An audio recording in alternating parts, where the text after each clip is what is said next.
কক্সবাজার হয়ে মিয়ানমারের রাখাইন রাজ্যে জাতিসংঘের মানবিক করিডর স্থাপন নিয়ে সরকারের অবস্থান স্পষ্ট করেছেন প্রধান উপদেষ্টার press secretary Shafiqul Alam.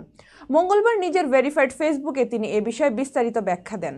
Rakhine রাজ্যে মানবিক করিডর বিষয়ে বিভিন্ন গণমাধ্যমে প্রকাশিত সংবাদ প্রসঙ্গে তিনি বলেন, এটি একটি বড় বিশ্বশক্তির ভূ রাজনৈতিক পরিকল্পনার অংশ, যা বাংলাদেশের নিরাপত্তা ও সার্বভৌমত্ব হুমকির মুখে ফেলতে পারে। জবাবে শফিকুল আলম বলেন, সরকার জাতিসংঘ বা অন্য কোনো সংস্থার সঙ্গে তথাকথিত মানবিক করিডর নিয়ে কোনো আলোচনা করেনি।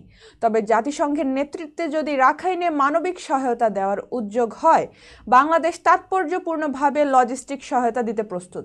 তিনি আরও জানান, জাতিসংঘ উন্নয়ন কর্মসূচি অনুযায়ী রাখাইনে চরম মানবিক সংকট চলছে।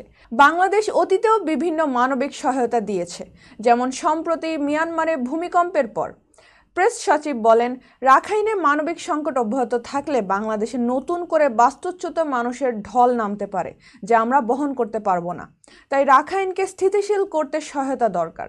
তিনি জানান, রাখাইনে ত্রাণ পৌঁছানোর একমাত্র কার্যকর রুট হচ্ছে বাংলাদেশ। এ পথে সহায়তা পাঠানোতে বাংলাদেশ নীতিগতভাবে সম্মত, তবে এখনও চূড়ান্ত সিদ্ধান্ত হয়নি।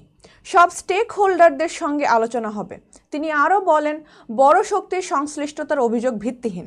এটি বাংলাদেশের বিরুদ্ধে চলমান অপপ্রচারেরই অংশ।